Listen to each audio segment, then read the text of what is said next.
you are going to fire that partner. And it's time to move on to our tip of the week, Eric, which has to do with another painful firing scenario.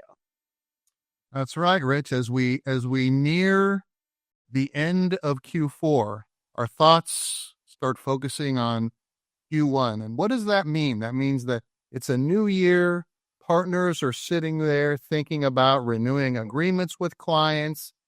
And my tip of the week is evaluate and assess those clients from an A, B, C, D, F perspective, right? We want to look at our lowest performing, most noisy, aggravating, least profitable clients, Rich, and exit them.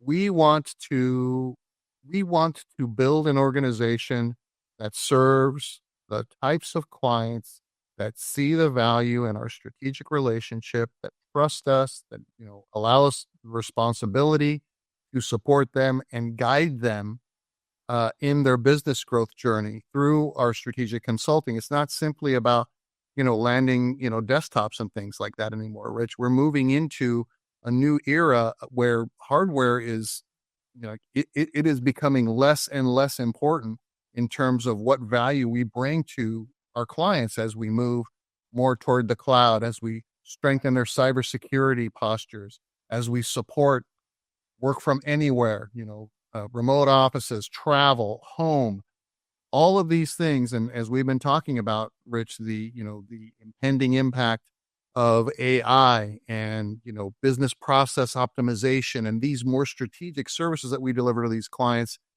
that create much more longevity, stickiness, and growing client lifetime value. We want to work with clients that are in growth mode. If they're stagnant, that means we are basically just maintaining the status quo. And if they are stagnant and unprofitable, that's even worse news, Rich. We've talked about it on the podcast before. In fact, if we're serving one particularly poor customer and we exit them, we may be able to serve potentially 2A clients without having to change staff or add more staff. So there's an efficiency argument to be had. There's a staff satisfaction and morale improvement argument to be had.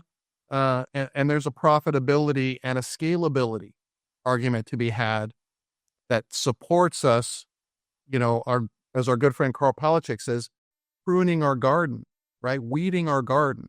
And I like the analogy, Rich, of, thinking of our clients as, let's say that we're a sports team owner, right? We want to get to the championship every year.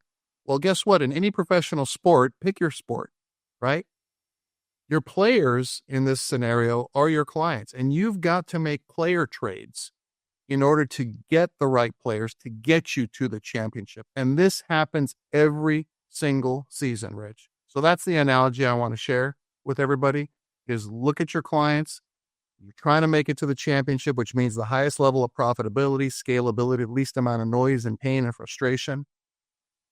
And start making some player trades, trading out some of these C, D, and F customers so that you could bring on more A and B clients. Well, I'm going to give you another analogy that might be a little bit more relatable to folks in our audience who don't, own or run a professional sports franchise. And this is not my analogy. Once upon a time on a different podcast that I used to co-host, I was interviewing Dawn Cizer. She is a very smart, very successful MSP in Pennsylvania.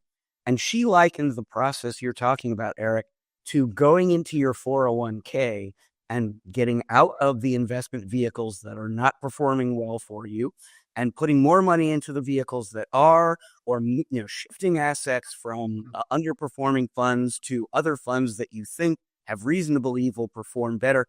That's investing in yourself and your future. The process you're talking about is investing in your business in exactly the same way. And so it's counterintuitive for a lot of MSPs, depending on where they are in their maturity, to fire a customer.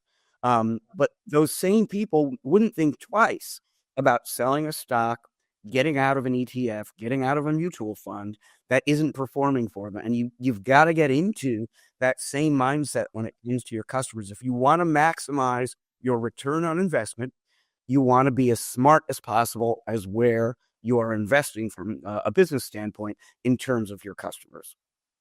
I really like Don's analogy there. It's portfolio management, everybody. That's what we're talking about.